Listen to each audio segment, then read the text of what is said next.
Peace and blessings, soul family. Adam Jackson here with a special episode of the Sacred Sons podcast. This podcast is looking more like a community fire circle.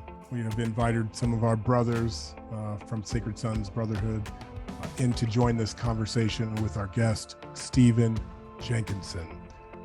The intention of this conversation, of this fire circle, is to drop into concepts around elderhood. You know, we as a brotherhood of men trying to figure it out, and maybe, as Stephen would say, of orphans, leading orphans here. It's time that we that we come to terms with what it means to truly be an elder, and to understand what the role of the elder in these challenging times are. So with that, our guest today, he's a creator and principal instructor of the Orphan Wisdom School. He has a master's in theology from Harvard University. Through his work, he is revolutionizing grief and dying and redefining what it means to live and die well as a human. Please welcome Stephen Jenkinson. Thank you. Thank you, brother. As we do, I would like to invite you, Stephen, just to take a deep breath for yourself. And my brothers, take a deep breath for yourselves. And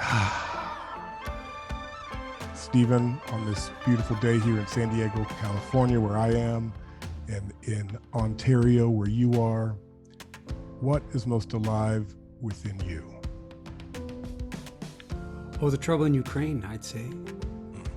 Eclipses just about everything else, and just the unspeakable heartbreak of somebody's idea of what it means to protect the perimeter gone so completely haywire. It's so unaccountable and so virtually unconscionable. All these things at the same moment, you know, on the heels of a 2-year-long witness protection program. I mean, what a ride. And I mean, the next 6 months, friends, I mean, buckle up. So that's the context for us talking today, really. Beautiful. You know, as I was preparing for this, what I have coming up is that we can't do it alone. And for a lot of us, we were raised with the idea forced on us that we have to hold it all. We have to be able to provide. We have to be able to carry it all on our own shoulders.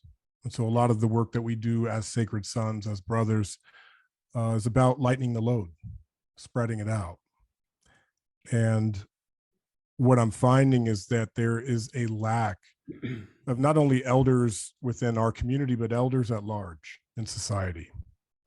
And so, Stephen, I would just like to begin by asking you, what does eldering mean to you? Well, it's not a bad idea ever in the English language to take your hint from the actual word instead of from all your associations with it, you know? Because the word doesn't shimmy and shake nearly as much as you do.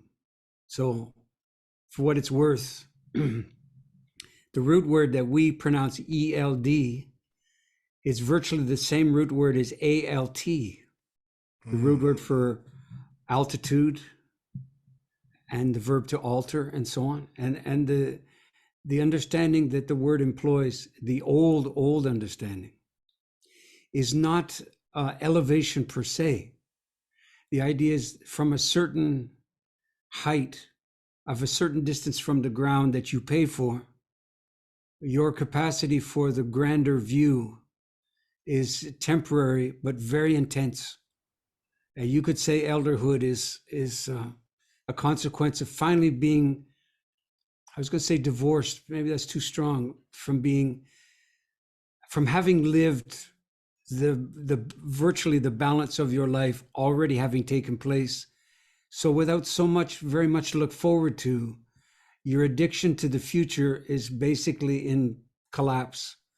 And what you have left available to you on a good day is your willingness to testify to the current circumstances and to the limitations of the current regime. That's what the ALT actually refers to. So it's a kind of, you could say, a public service that's masquerading as an identity. Yeah. And so from here, I just feel called to ask, what happened? Where did we go wrong? Because we have some of the oldest leaders in this country. It's not about age, and it's not even about wisdom. I feel the call to eldership is really about the community rallying around someone and electing them or invoking them because of what they mean and what they bring to the community. Mm-hmm. And so, as I'm prefacing, this is a generation of men who has largely gone without elderhood. Yeah. So what happened? Well, the people, the generation that you would ordinarily look to provide the elderhood that seems missing in action, themselves came to their age and their majority and their consciousness and their unconsciousness and all the rest in the absence of elderhood as well. It's not particular to your generation, but nor is it, as far back in the reaches of time as you can go. Of course not. So it's a very adroit question to ask. What happened? Because the implicit acknowledgement in the question is, it's not in the characterological mayhem of the human being to be elderless. Not at all. You could say it's in the natural human order of things to wring from the oldest generation the most necessary and most bracing observations about what the likelihoods to come. So what happened? Well, there's a lot of answers. The first one that occurs to me is, I grew up with the notion, and people said it, respect your elders. They used the term. And generally when it was said not so much argumentatively as descriptively, as is, this is what you did. This is inevitably, inescapably what you did. It's the natural order of things. By the time it was being said in my lifetime, that's very unlikely to be the case. So there was more advocacy and less description by the time my generation came around. But there's something missing in the formulation, and that missing indicates something about what happened. That we have a formulation that goes like this: money's the root of all evil. Everybody knows that one. Did you know it's a misquote? It sounds biblical because it is, but it's a half quote. And the stuff that's left out is very illustrative because it tells you what the culture's not interested in while it evokes certain biblical authority. So in the terms of the money phrase, it was, for I tell you, brethren, it is the love of money which is the root of all evil. Whoa, it's not money? It's the love of money? That completely fucks up my day. Because as long as it's money, I know where the devil lies, you see? But if the whole issue is my relationship to money, I got some thinking to do at the very least, and some changes to be made, right? Okay, so what's missing in the formulation? Respect your elders. Excuse me for the F-bomb, by the way. That's the first and only time. It's clearly not necessary, and it's an indication of a poverty of the language on my part. It's all welcome here. Yeah, good. So it's respect your elders and what? Not or what, and what. I submit to you that the parts that are missing is respect your elders as they live respectably. That's the other half, see? So what happened? You can guess where I'm headed. Yeah. Okay. There's something about the lived reciprocity between the generations that the fulsomeness of the quote indicates, recommends, and advocates for, that somehow broke down. So I got an idea about the somehow, otherwise you probably wouldn't have me on. So let me try it out and see what you think. So we have a circumstance where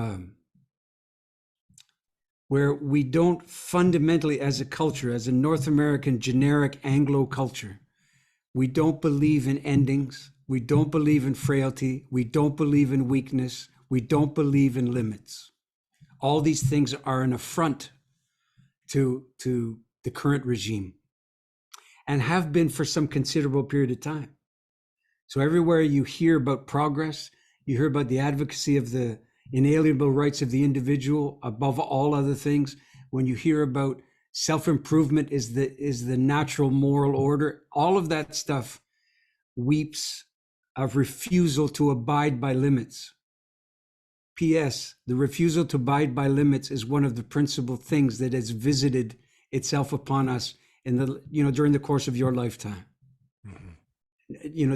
To extraordinary levels of self-hatred or what do you call human hatred, Natalie? I've forgotten the word. Misanthropy. Thank you. Misanthropy. So here's the thing. How are elders made? Because they're not born. And you don't have elders in their 20s. Sorry, I'm going to have to depart from whatever the characterization was there about. It has nothing to do with age. It has everything to do with age. But I think the point you were trying to make was, it is not a given any longer that by virtue of the accumulation of age, you have the concentration of elderhood in the same place. Correct. That's sadly, regrettably, and lamentably true. Okay, something happened there. And I'm going to submit to you, it might have to do with this. The more a given generation was willing to pursue limitlessness, personal freedom, freedom from personal frailties of all kinds, psychological and physical, the less likely the vicissitudes of life are to visit you. And the less likely that happens, the less likely you are submitted to the hammer and anvil of time passing, which forges an elder from you. You see? Yeah. So in other words, if I were to say it succinctly, at the risk of sounding like a fridge magnet, it could go something like this. The degree to which you prevail as an individual in search of self-improvement, the likelihoods of your attaining the status of an elder and in so doing serving the people around you are diminished. Because it's only by your personal diminishment that your capacity for elderhood arrives. At the risk of sounding formulaic, but very briefly put, that's a kind of overture to what we could talk about. Beautiful. Many of the men in our community are also fathers.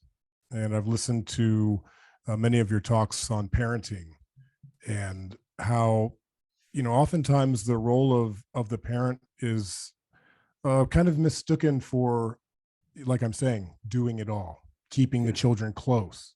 Yeah. And so as Sacred Sons, we have an understanding that it's not always going to be the father who provides the wisdom, knowledge, understanding to the children.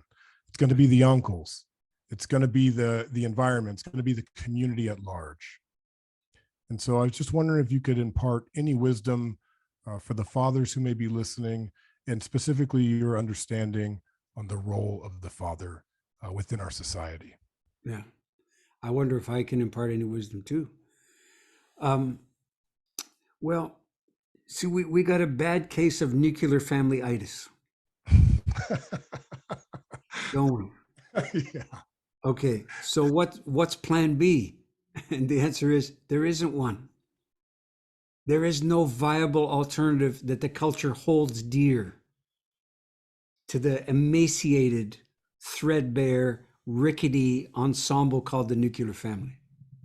I'm not saying it's emaciated because it's North American or because it's white or because it's privileged, all that other malarkey. That's not why. It's principally threadbare because there's too few people to bear the weight. That's the problem. So, we have recourse to the nuclear family as a consequence of the breakdown of the commons. This is by default what we have, not by choice, not by election, not by testing all the various possibilities and, throughout communism, so we've come with this greater, braver ensemble. No, this is all we've got left. It was reduction, reduction, reduction, nuclear family. And then single parent family, which is the inevitable outcome of nuclear family problems, right? And then I don't know what comes next. No family to be believed in, perhaps. So, okay, Orphans. your question was, orphans, surely. So your question was specifically about fatherhood. Well, another word for what you've asked me about is patriarchy. Okay. Now, I can't even use the word, but that the hackles don't go up. So what's that called, man? When the hackles go up automatically at the sound of a word. I mean, you could say Nazi and it wouldn't be worse. Okay, so what's up with that? Answer is you're hearing trauma speaking. But wait, trauma is not the voice of wisdom. It's the voice of mayhem. See, it's not that it's to be ignored, but I'm saying it's not the voice of experience talking. No. So, patriarchy, what does the word actually mean?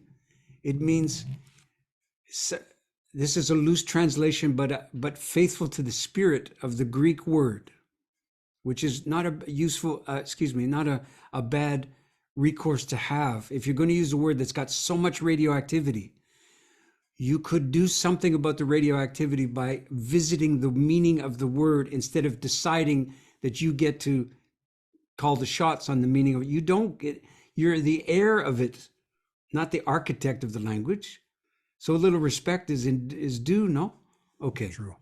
Okay. So the word patros in Greek is the word for father, not male, not masculine, not man, father.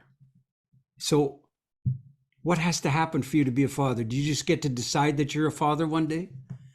Do you get to honorarily be a father because you feel kind of fatherish, for a couple of hours? Or where does it come from? And the answer is other people have to do stuff that makes you a father.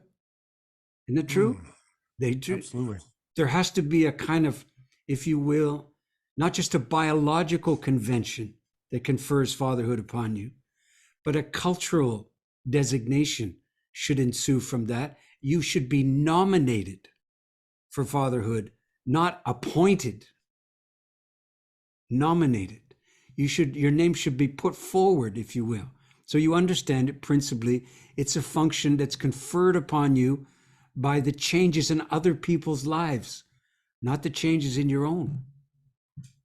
So if you copulate and procreate, right, and everything goes according to plan, you don't automatically become a father. At best, you could say that you have become a fatherling. That's the word I would use. And as somebody said to me, whose oldest was 4 years old recently, and he asked me to name his son, which I did, and a few other things. He said, in some exasperation, when do you get to stop being a fatherling? My answer to him was, when your child is older than you, that's when.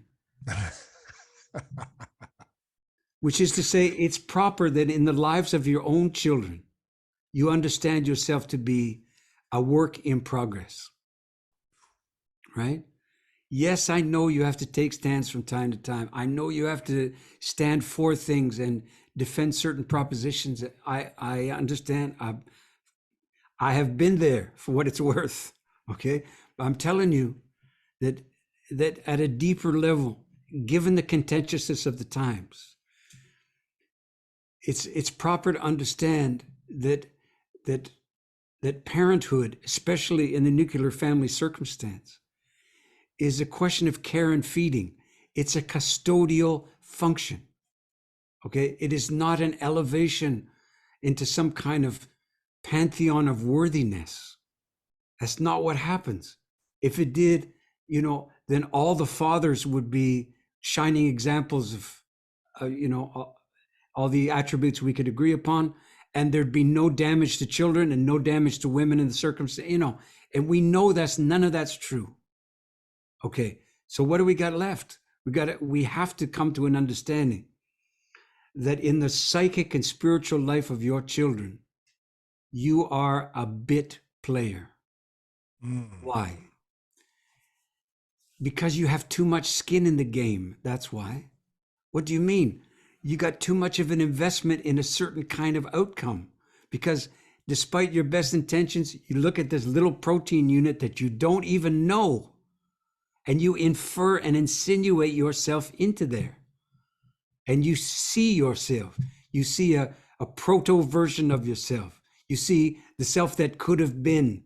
And now it becomes a weird science experiment where you can self-improve by making a better version of a person than you yourself became.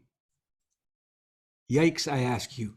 Where does this notion come from in your mind of what a better person than you looks like?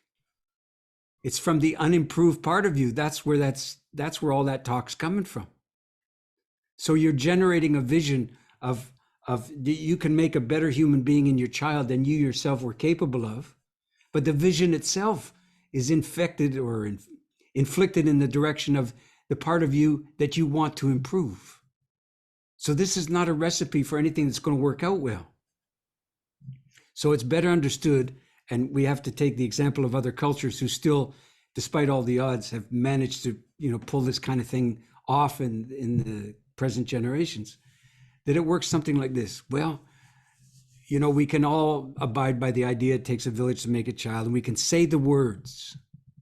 But the reason we have a nuclear family problem is because we don't generally believe in the efficacy of the people around us to replace us in the lives of our children. See, we don't really have recourse to the people around us. Certainly not beyond, 2 or 3 people that we perhaps hold dear as a result of deep friendship or, abiding time in together and so on. So this goes back to the poverty I was describing earlier with no village capacity, no village mindedness. So it's beyond a living arrangement. It's a psychic construct by which your day is governed, something like the rising and the setting of the sun and the seasonal variations. And that's what village mindedness, properly visited upon you should be. That kind of sanity engendering proposition. And so it doesn't leap or lurch from parenting notion to parenting notion.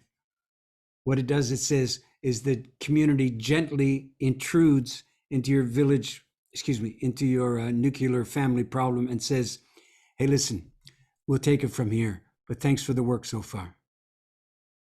You kept them out of the traffic, right? You kept them fed. You kept the diapers changed. That's good. And now you've seen to it that they're heading off to school. But basically, you just be pushing the broom from here on out, man.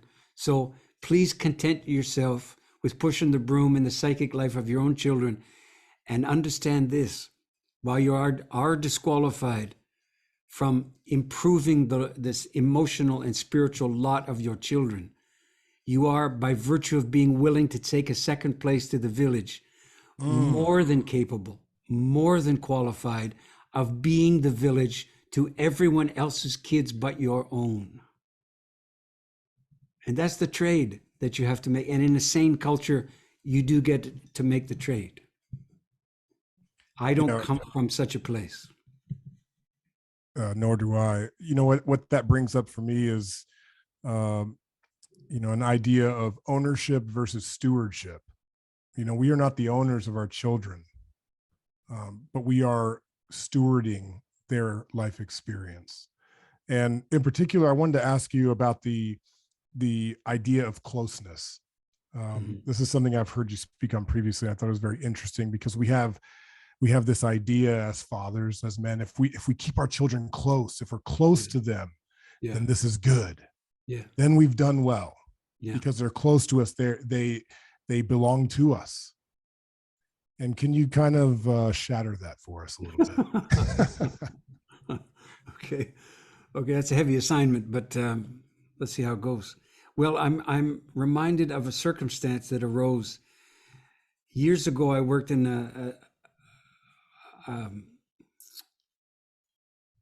an arrangement that came to be called family violence or domestic violence, but there was no name for it in those days. That's how early on in the proceedings I appeared. And 2 things to mention. One of them was by the third, so I had a group of men most of whom were there, quote unquote, voluntarily, which is not really true, but they weren't court mandated. So whatever else you want to call that arrangement, but it certainly wasn't their idea to be there. But there they were. And nobody could figure out what we were there to do in the first 2 weeks. And it's not like people had interesting conversations about it. People hated not knowing why they were there. In the third week, it emerged. These guys were so good at anger, so good at it. And I don't mean that ironically. I mean it genuinely, because there's room for anger. Got off the top what I mentioned about Ukraine. There's more than room for righteous anger and indignation. Of course there is, as long as it's tethered to other things, right? But these guys were very good at anger, tethered to nothing beyond survival, personal survival. That's where it came from. And then we began to realize it was a cover story for something they were no good at all. And what was that? Sadness. They were no good at sad, you see, but very good at mad. And so they dubbed it the sad school. That's what they called it. And we met for a considerable period of time. And that's what eventually got me into the death trade and so on. That's the first story. Here's the second one.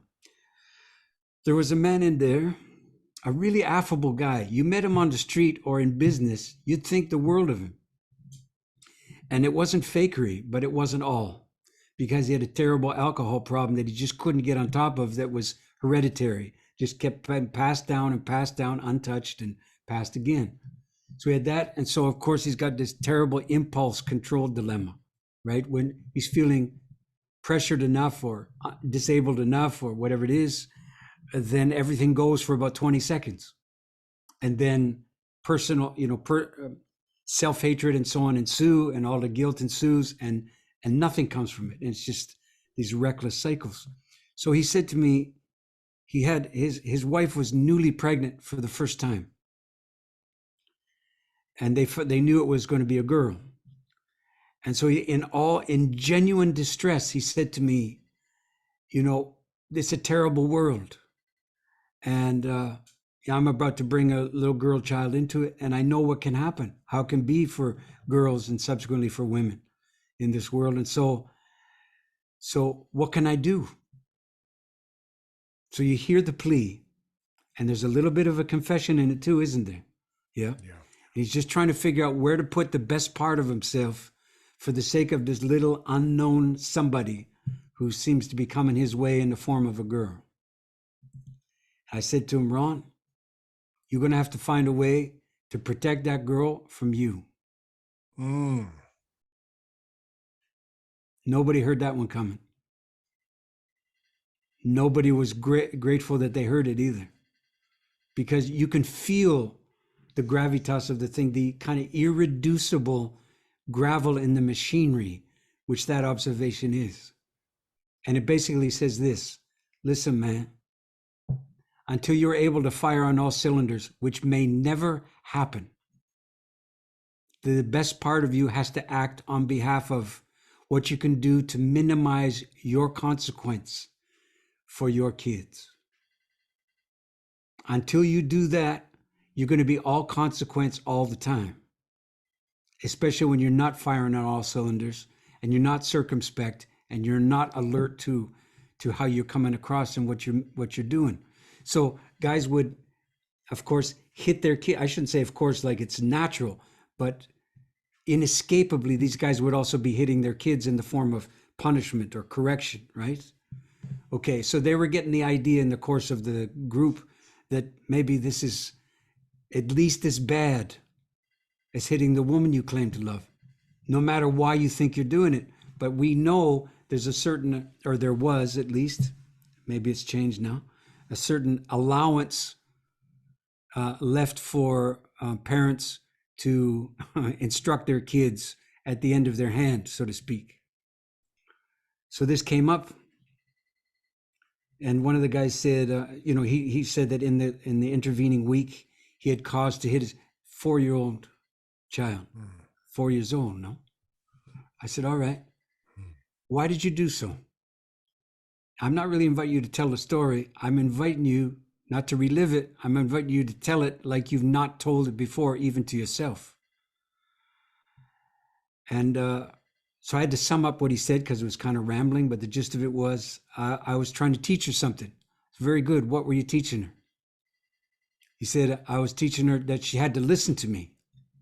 I see. And what do you think she learned? What?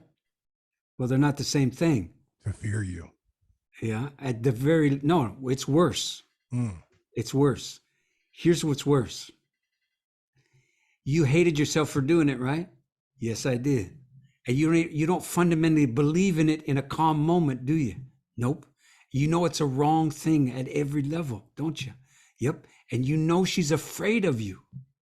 The one 4 years ago that you were driving home from the hospital, like this murderous rage against the possibility of anybody intruding in your little space as you tried to get him home safely from the, you remember that? And 4 years later, this is what you got going on. Okay. Here's what's worse. You don't believe in what you're doing. You do it anyhow. Why? Because she, a 4-year-old, drives you to it. That's why. Because when she acts out, you can't be responsible for your actions any longer because you're provoked by the excess of a 4-year-old. Am I telling you anything that means anything to you? You see, that's worse because the 4-year-old is in charge. Can you imagine the degree of terror that informs a 4-year-old's vision of life when they're responsible for the outrages of the adults around them? Okay, so what happened to elders? How do you wring elderhood from a circumstance where the parents and the kids are frankly too close together? Because close, we know we use it as a synonym for tight, and tight is a synonym for good, and good is a synonym for it works, and it works as a synonym for I feel better about myself when we got that thing going on. But you have to understand that all of those adjectives don't describe a relationship of preference. They describe a relationship of proximity only. Mm. The quality of that proximity is not even imagined when you use the word close. So you have to see it differently and wonder whether close actually means good, or does it just really mean devastatingly consequential all the time?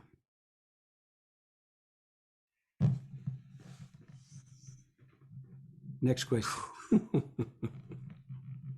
It's a powerful reframe. It's a powerful reframe, and I feel like it's such an important piece to bring through. May I say as a PS, sorry to interrupt, but yeah. Look, I'm on the receiving end of what I just said. Okay. Yeah. I'm feeling it physically when I'm saying all this stuff. Yeah. I'm telling you this as a father. I'm not shaming anybody in recounting these things. No, these are not war stories that quote I'm on the other side of, and everybody in on the call is on the other. And we're the good guys, right? And none of that shit's true. If we are a stranger to the things I just talked about, we're not much use to anybody, including ourselves. So I say this with great lament and no sense of superiority or accomplishment or nothing of the kind. It sorrows me tremendously to acknowledge these things at this point in my life, where my kids are in the 30s and whatever I've done, I've done. They're still talking to me, thank God. So, it could have been worse. But I didn't hit anybody. But I'm not a stranger to the sentiment. I'm not a stranger to the incitement to riot that arises in parentlings when you got no community support that tells you we'll take over from here. Yeah. Thank you for that clarification. As Sacred Sons, we like to say this is not about perfection. It's about participation. It's about actively showing up. It's about taking responsibility for our behavior, ultimately. And with that, you have written and spoke on what I'm calling the art of human making, and how that is a lost art in our time. And so within the art of human making, just curious if you have any thoughts on this thing we call brotherhood, because what we found as, let's say, politically homeless and culturally orphaned individuals is that we are coming together to kind of find where the overlap is in our collective experience. And so, coming from your past, you have been in proximity and maybe a part of the mythopoetic men's movement. Right. And this is what we are doing, is kind of a resurgence and perhaps continuation of that work. And so, what is the role of brotherhood within the community that is contributing to the art of human making? You know, the question is, has optimism at its core?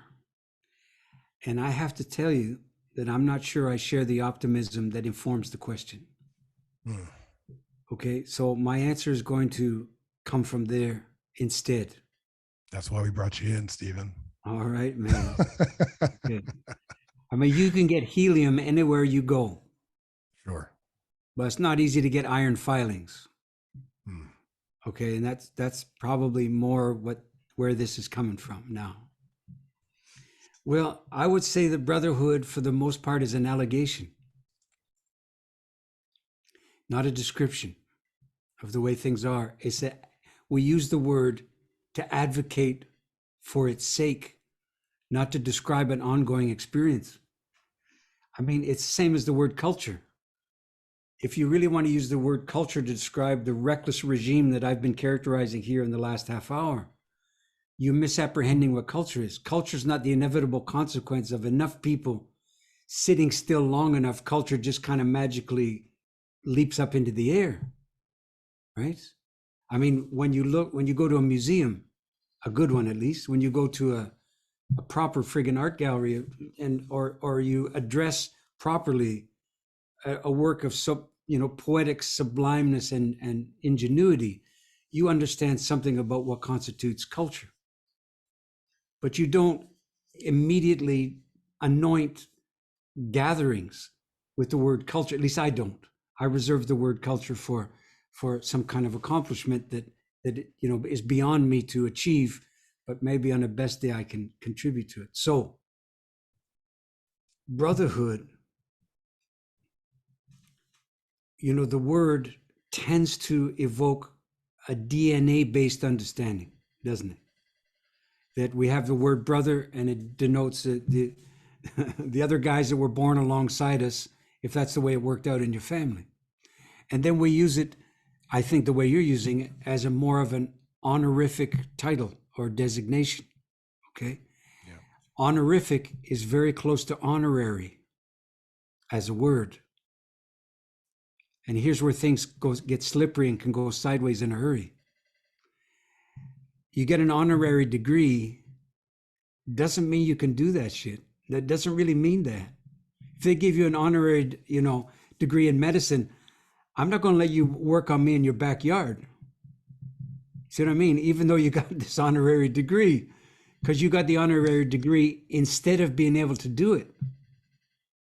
So I would deeply plead for the idea that you reserve certain high octane words like brother to properly acknowledge certain accomplished places you're able to get to together. You don't use it proactively out ahead of time, saying this is what we are, now let's fill in the blanks.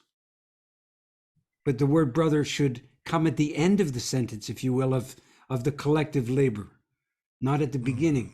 In other words, you get paid with the designation of brother for the work you've already done.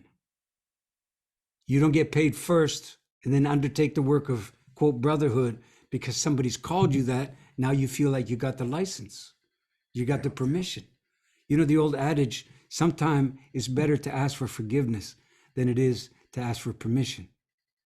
Okay, sometimes you got to take real chances in the lives of others. You do your best to calculate the risks, right? The cost-benefit analysis, all that sort of thing.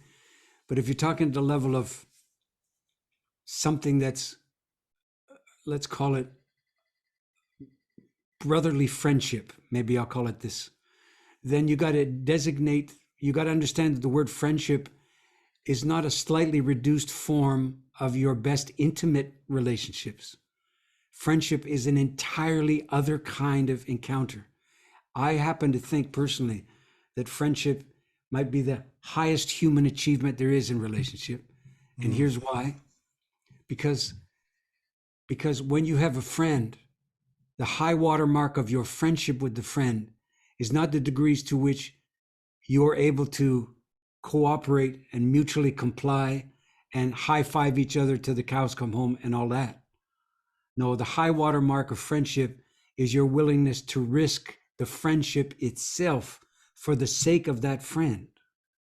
And what it means is there can be moments that come along where your calculation either was slightly off, or that's just the way things go sometimes. Your friendship doesn't survive your act of being a friend to that person. Like what I said to that fellow Ron about protecting his not yet born daughter from him. That wasn't friendly, but it was profoundly an act of a friend. It was a devotional act, right? But it's not willy-nilly. I mean, I thought about it deeply and hard and a long time before I said, because that's weapons grade stuff to say to somebody. I recognize that. So I'm not saying friendship is taking chances, just across the board. But I'm saying that the act of friendship it's not an insurance policy against alienation. So if you got a brotherhood, okay, you got to allow into the fact of your brotherhood, the distinct possibility that things will arise that strain the brotherhood to the point of breaking. And then you got to wonder whether the brotherhood you've been able to manage until now is what you thought it was.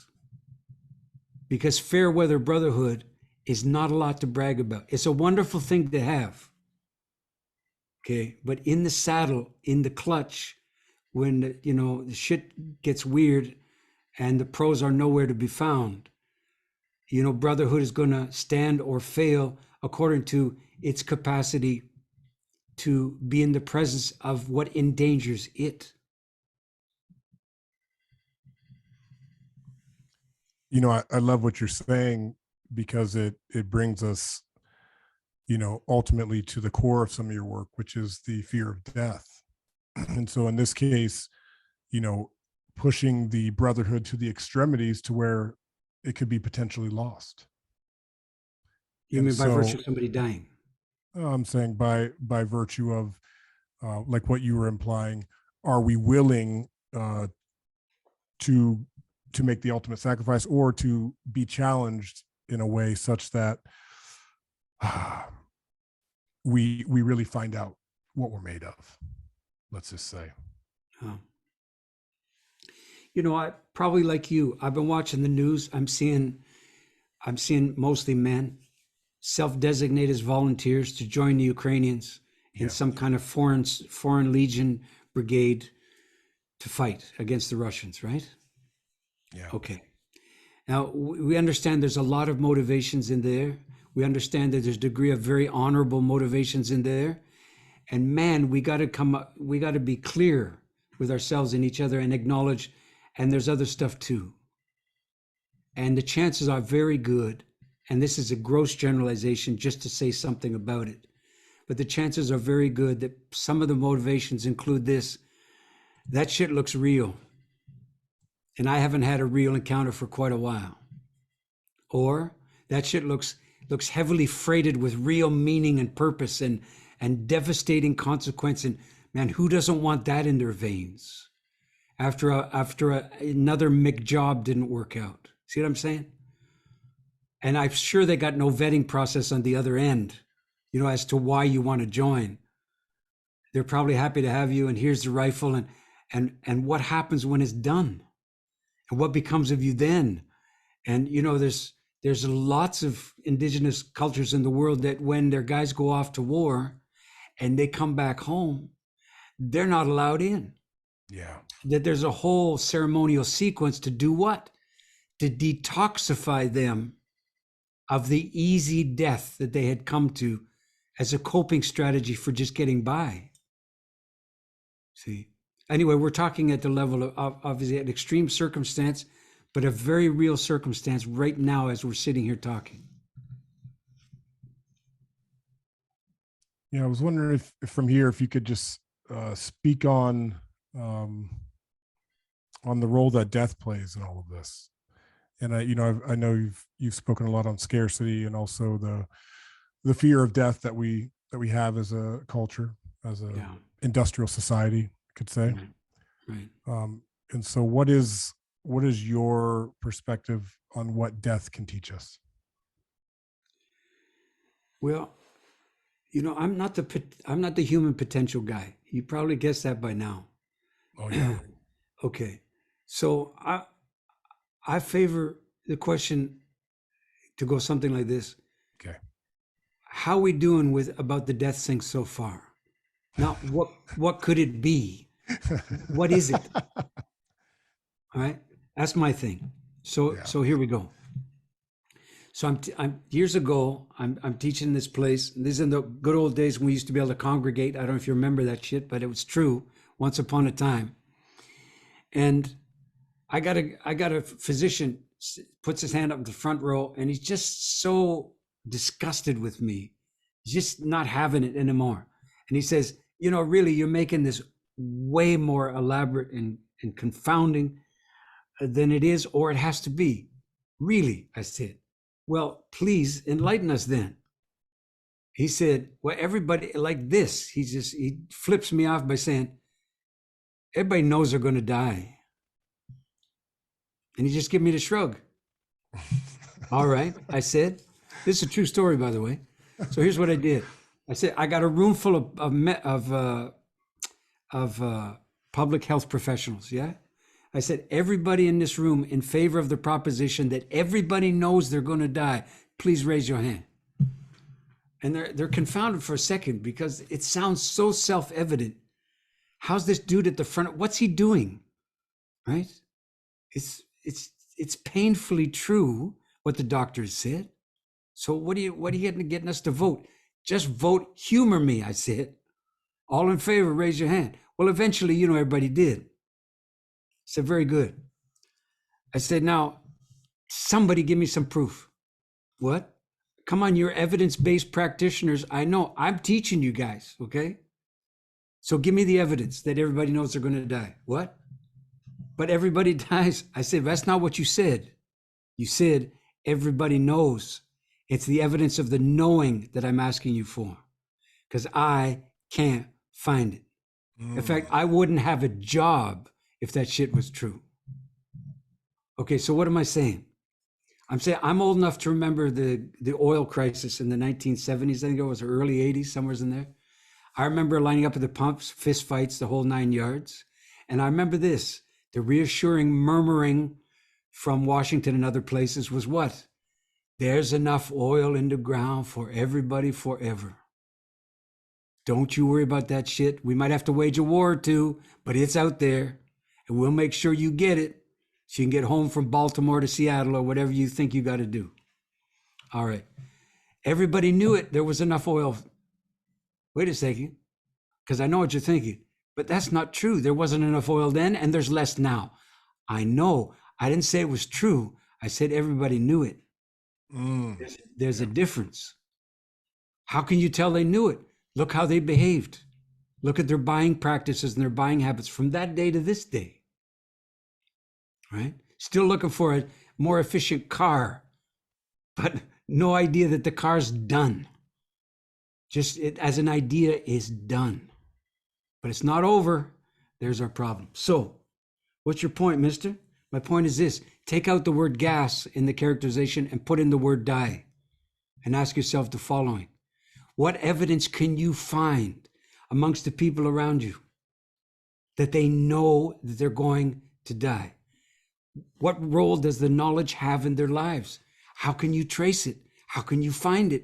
And the answer is you can't find it because it's not a known thing. It's a suspected thing. It's a feared thing. It's a degraded thing, but it's not a known thing, you see?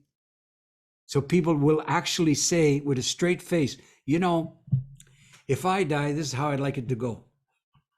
You lean in and say, come again? Oh, what I say if, I mean when. No, I think you said what you meant. You really imagine in a consumer culture, you even have that choice. And you're within 2 generations, there'll probably be that choice as to whether or not you'll die. But it won't be whether or not you'll die, because if you have to take some kind of serum, whatever it's going to be, I can guarantee you the problem then will be you won't be able to die. And what's the world going to look like then? Wow. And who are we going to be to ourselves and each other when we can't even die?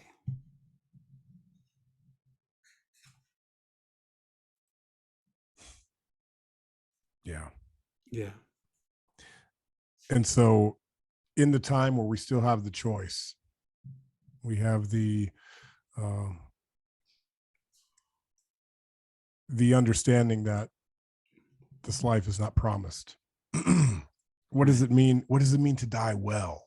Because I hear what you're saying. And the reason why we're not finding evidence is because people are living and consuming as if this shit's never going to run out. And that's what you're saying. This is what's again? In spite of the death, not because of it. Yeah. Yeah. Yeah, right. Truly. And so, so what does it mean to die well, and how does that inform us to live well? How about this? Okay. Go out on a limb here and say death is a god.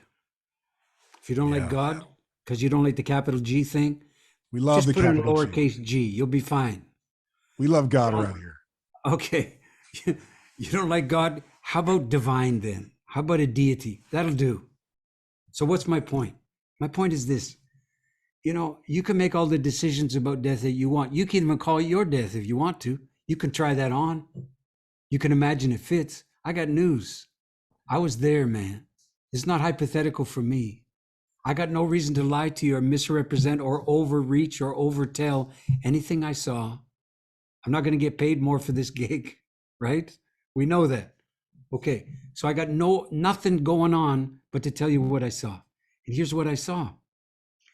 Death comes into the house. It means you no harm. What? I didn't say cancer. I didn't say a blood clot. I didn't say a heart attack. I said death. Okay? It means you no harm, but it means you. It hasn't got the wrong house. It hasn't got the wrong guy. It's not an avenging angel, okay? You didn't do something wrong, too many burgers or not enough, whatever. No, it turns out that this is your time. And the God of death knows that, see? So it's your faithful companion. And what's it come to do? It's come to remind you of the hour. In case you want to get anything in at the last minute that you were waiting until the last minute to do. Because the last thing you wanted is to be caught unawares, no matter what you say about dying in your sleep. Come on now.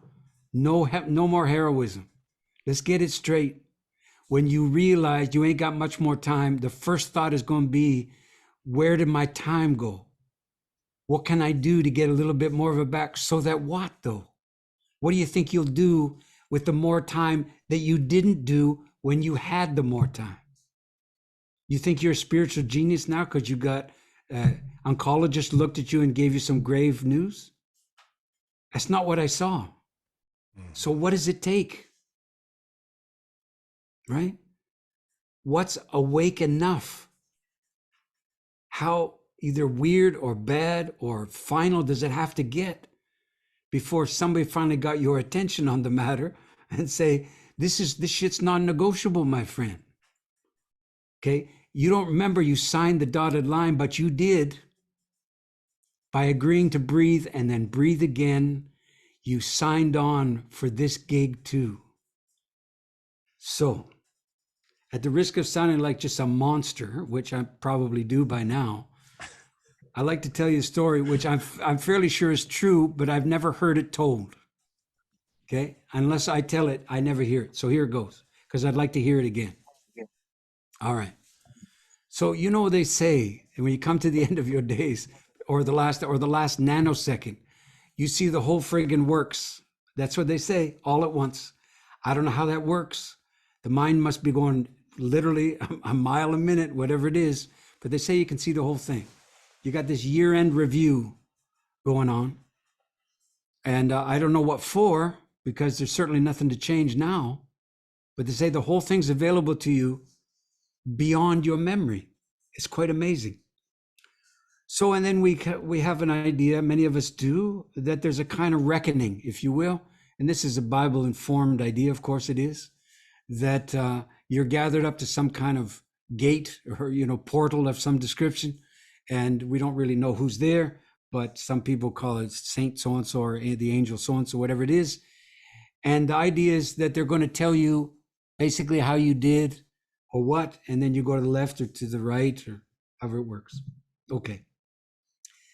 I figure it actually works like this instead. Yep, there's an audience of a kind, but that shit's crowded, man. It's a busy place. People dying all the time. It's not just you. So you don't get a private, audience with the great beyond, right? You're contending with a lot of other people at the same time. I mean, let's get real. So how does it work? I figure the architecture is something like this.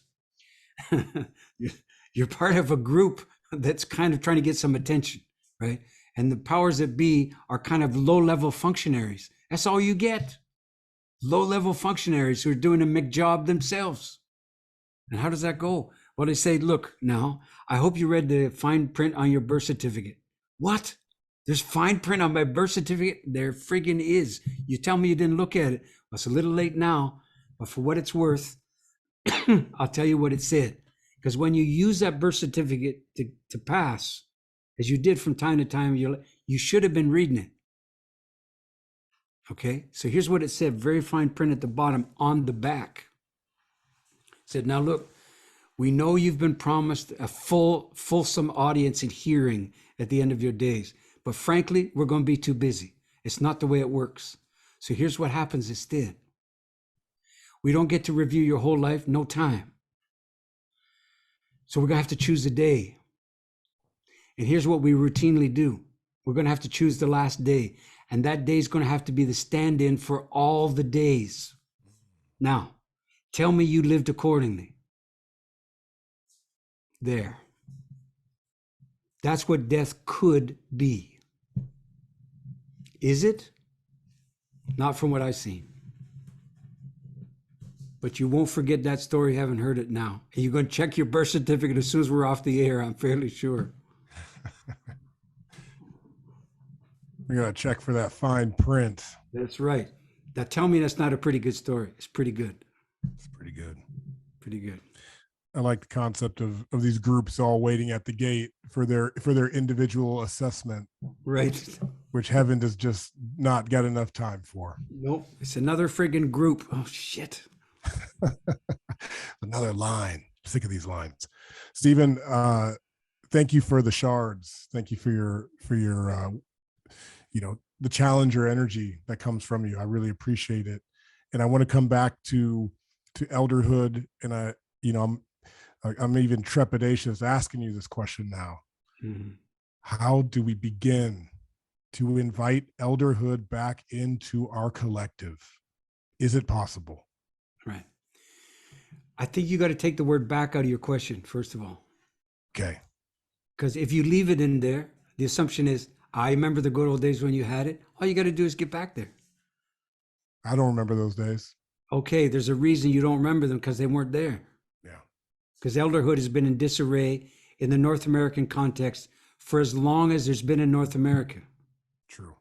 All right? Because you can't found a place the way North America was founded and have the function of elderhood survive those transgressions. Period. Powerful. Let's get it straight now. That's how that is. Yes. Elderhood was one of the consequences of people who look like me having their way on this continent. Okay, now you got your stuff. Now you got your freedom. but you ain't got no old people through which your freedom can be channeled until it turns into something that's life affirming. Okay, so we're not getting back to anything. Correct. There's the first thing. Second thing, allow me to reformulate your question slightly in a way I think that you'll still recognize your original question in it. It could be this. It's going to sound like a kind of weird Chinese fortune cookie conundrum thing. But here it is. What would an elder do if she or she realized that there were no elders? Okay, let it sit for a second as a formulation. Okay, at first I understand, but wait, you're tricky with the language and you're screwing around again, I can tell, because you're using the word elder to describe the person who's got the realization, and then you say they realize there's no elders. So which is it? Well, life doesn't obey that which is it question, mister. And so it's both. It's always both. It's always both. So let's wonder out loud, which is what humans are pleaded for to do by the greater world. Elder, no elders. There's an elder, but there aren't any. The last standing elder, if you will, at least in a given locale, right? This elder hasn't met, and it's like Ishi. Do you know that story? It's the last Yurok, I think, Indian, California, native Californian, and they found him I think there's the 1840s or something like that. And some white prospectors found him and realized he was literally the last of his kind in that locale. Yeah. And so, of course, he becomes a museum exhibit for anthropologists and then dies of tuberculosis. But they learned a powerful amount from it, but unfortunately not the right stuff and not enough. But anyway, so that's what it's, so imagine this elder is the last living, but doesn't know that's true, but has no encounter with elderhood for the longest time. So it might as well be true. So what do? Do they keep insisting that they are still out there? Do they keep insisting on being recognized as an elder by all those people who are not? I submit to you, that's not the act of an elder. The act of an elder in that particularly troublesome circumstance where the elderhood is in full eclipse might be something closer to this. That elder will now cultivate the capacity to have elders in the collective midst and stop claiming to be one. Stop anointing themselves as the way out and become the signal organizer of the capacity to endure and include and nurture elderhood, because that's the real calamity. The reason there's no elder is because there's no taste for it. There's no inclination, there's no willingness to submit to it. There's no fundamental belief in it except as an idea. But if you keep elevating elders, you'll keep being desperately disappointed, no? Because the people you want to be your elders very likely themselves had none. So how do we rupture the sequence of rupture is, I think, the question inside your question. And I'm submitting to you, the answer I'm giving you is the only answer I've been able to find after years of contending with this dilemma and this poverty. That the last living elder would cultivate in the collective population the capacity to have elderhood. And here's the secret, which I'm not going to say out loud because I don't want to break. It's a secret, okay? And me telling you is going to wreck everything, but I'm going to take a chance. Bring it. Yeah. If the last living elder does what I just described, I'm telling you that's an act of elderhood. Yeah. And so the allegation that elderhood is completely and utterly gone is defeated by the willingness of the last standing elder to cultivate the capacity for elderhood in the general populace. That's what you do in a time like this. You don't try to get to be one. You don't self-designate. You don't arbitrarily throw another old person up the pop chart and call them an elder. Okay, because you need to have one. That's not the founding principle. The culture needs its elders. Absolutely true. But if you don't cultivate a enabling environment where elders concerned, what are you asking of them? That they're going to endure come what may? That they'll endure all your negligence and your turning aside? And by the way, if you happen to look like me, do you think your elders are going to endure you throwing every, old white guy under the bus? What do you think the consequence of elderhood is when you institutionalize your self-hatred because of deeply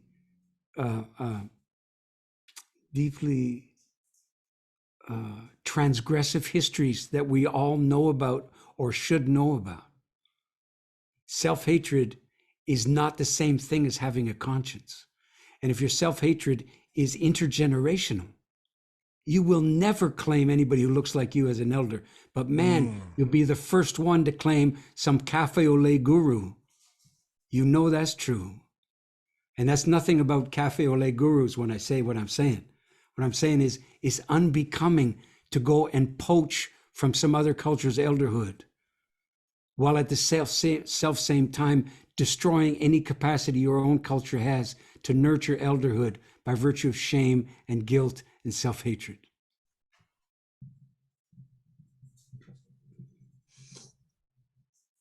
I'm not going to get elected to no office at all based on that stuff. Yeah. I think so many of us, we look to the songs of our ancestors. We look to potentially other cultures to inform us of that which we lacked or didn't have. Correct. I understand this sentiment of self-hatred playing out as a, where are you? Why aren't you here for me? Yeah. Allow me to tell you a story, man. I'm sorry to cut you off. Oh, bring it. Okay. You tell me that too many times, I'll just keep talking. I like it. It's a true story. So I'm at the very tail end of writing this book, Come of Age. Almost basically finished, just making sure the period's in the right place and so on. And I'm in southern Mexico because I can't handle my winters any longer, right? So I'm a pulmonary refugee on the lam in southern Mexico. And it's not as great as it sounds. So I'm in a bar. I mean, I never go to a bar. I'm just not that guy. But I'm in a bar in Oaxaca, Mexico. And the din is insufferable. I can't stand it. And but the tequila and the mezcal is running high, and so for a certain period of time, everything's possible for about 20 minutes or so. So, and I haven't been in the game for a long damn time, right? So I don't even know how it works anymore. The mezcal game or what? No, my friend, the game I'm about to describe to you. All right. So I'm standing there, I'm talking to somebody, and this woman in her 30s walks up to me. And I haven't been in the game in so long, I don't even know how this goes. So I think she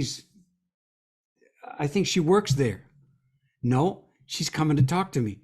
Holy shit. Okay. So I'm trying to get my bad self together, She says, sound like a movie, but she says, so what do you do? That's what she said. I thought to myself, I thought that shit was disqualified. You weren't allowed ever to say that. But anyway, she said it. I said, well, actually, I said, I'm just about finished the book. See, like an idiot, I thought she was actually asking. So I actually answered the question. Clearly not in the game for a long time. And I said, I'm writing this. Oh, what's the book about? Well, I said, it's about elderhood. She just nodded. I said, well, what it's actually about is a kind of long meditation on, I figured something happened to old people on the way to elderhood. I didn't even get the whole sentence out. And she did this with her hand and she said, oh, I know what happened. Boom. We're 2 sentences into this encounter and she knows what happened. And so I'm a little taken aback. I said, what? She said, wisdom abandoned people your age, man. She said, We've got it now. Dangerous statement. Okay. At 32. Okay. So what happened to elderhood? I mean, there's a lot of places to look. And that's not the chief one. But that's there too. Yeah. You're just daring elders to appear when you got that stuff going on in the culture. Yeah. Yeah. And of course, 30-year-olds are being thrown up the pop charts, right? Aren't they? Big time. Influencers, actors, All that. you know, Greta, imposters. Greta Thunberg, God bless her. What do you got to say about Greta? No. I'm saying I mean, don't burden her with all of this gotta have the answers thing. Right? Let her be the lamenting voice of her young, about to graduate generation. But don't burden her with being, quote, the elder. Come on now. I don't think she's 20. Yeah. Doesn't she have enough work to do without being your elder? Absolutely. Yeah. I want to ask you one last piece before I do. Okay. I just want to say once again, thank you for your time, for your presence, for your words, for your books. Looking forward to, it's called Come of Age. Come of Age, the last one? Yeah. Yeah, it's called Come of, no, sorry, The the new one. elderhood, the elderhood book is Come of Age. That's correct. Come of Age. Yeah. All right. So just in closing this part of the conversation, what realizations did you have in writing this book? What was the, if at all, if anything, what did you come away with from writing Come of Age? Yeah.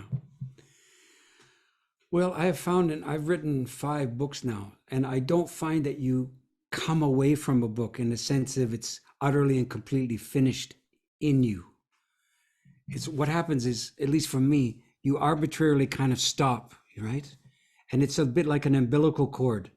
After the fact, it trails out behind you and you start walking away from it, but you can still feel something dragging on the ground, if you will. It's not quite done, you know? It's finished but not complete. Let's put it so. There's a degree of having to live it out. Living, having done this thing, yes. Living, try to see if you can get behind what you come up with, seeing if you can talk about it intelligently, if it means anything to anybody else, if it's useful. All of these matters, you know. And then 20 years later, you reinvestigate the whole apparatus again and wonder whether 20 years has so desperately dated and aged what you came up with that it turns into some laundry list from a bygone era, you know. You don't know. So it's a kind of wild act of good faith, I think, to do something like that and understand that it has to stand on its own merits, and you don't get to qualify it after the fact, right?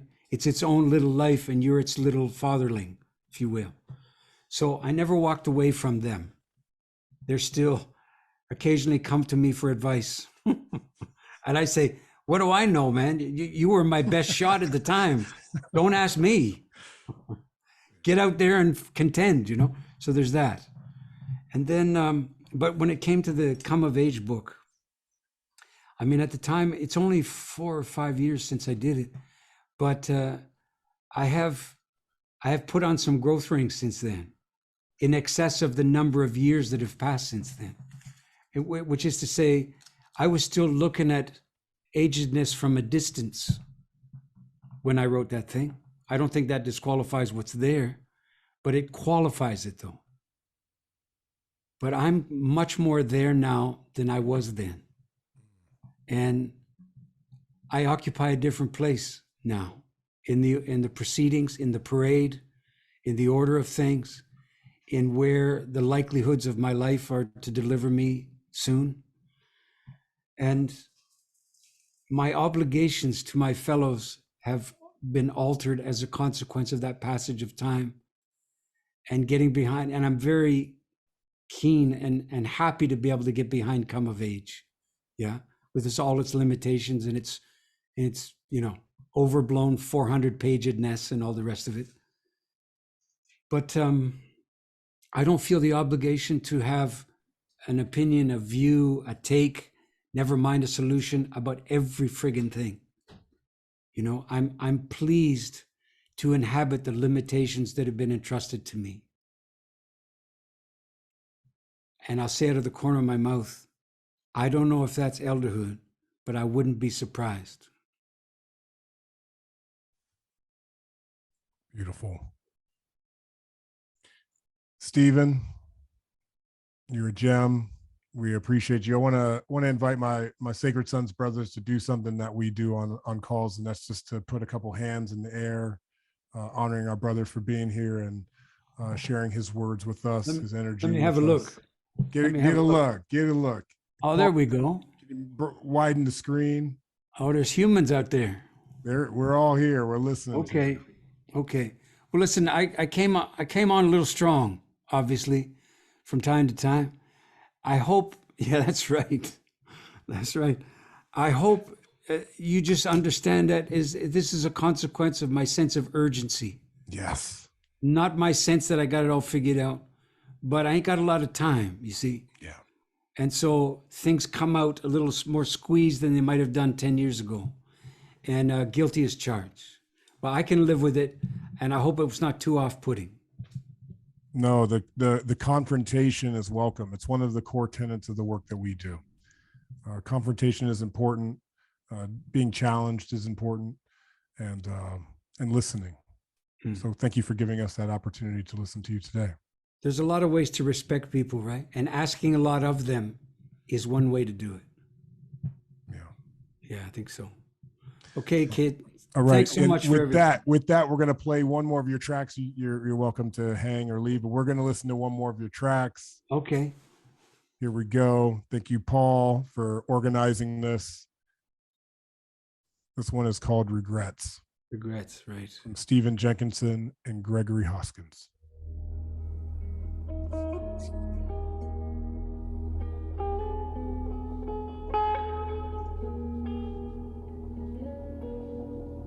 Well, with all of this, of course there are regrets. Of course there are regrets. Down along the fence line, in the back 40 of your life, there's a pile of stones there. And you know what they are. Those are your regrets. And if you don't go down there, and if you don't visit them often, you're going to end up thinking that there's no pile there at all. And that's never true.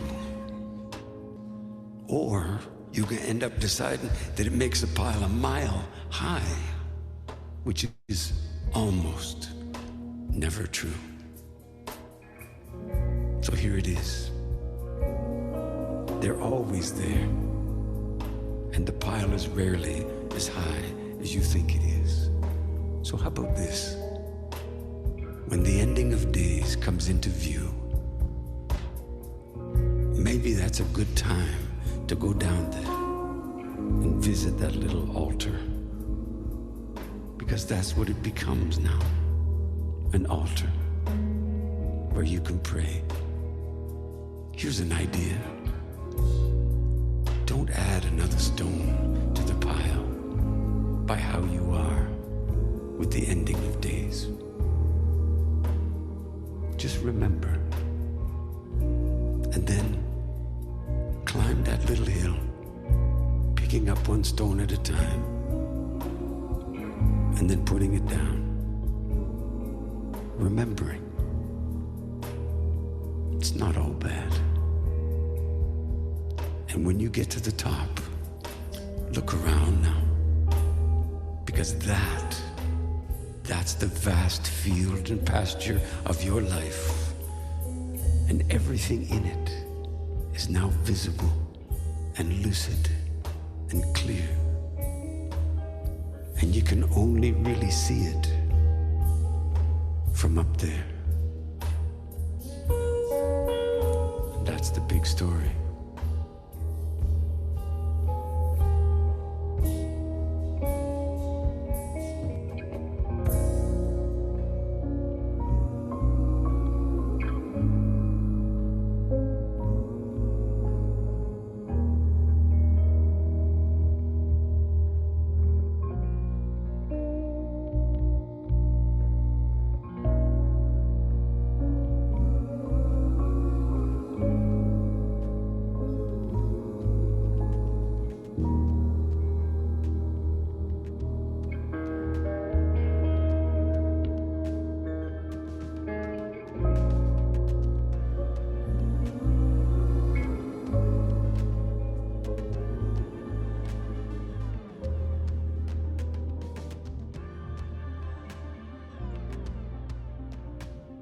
Thank you, brothers, for being here.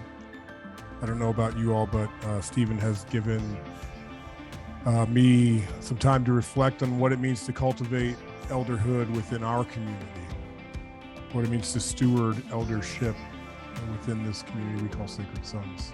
So appreciate that. Appreciate you guys being here. Patoshka, good to see you, brother. Hunter, good to see you. Hugo, Paul, once again, thank you. Paul, put some hands up for Paul Samard for organizing this and putting this together. Honor you, Paul. Thank you. And with that, Stephen Jenkinson, Adam Jackson, Paul Samard, and Sacred Sons. We're out, family. Peace. Thank you, Stephen. Blessings to you and to Natalie. Thanks, folks. Thank you. Have a wonderful rest of your day. Be well. You too. Bye-bye.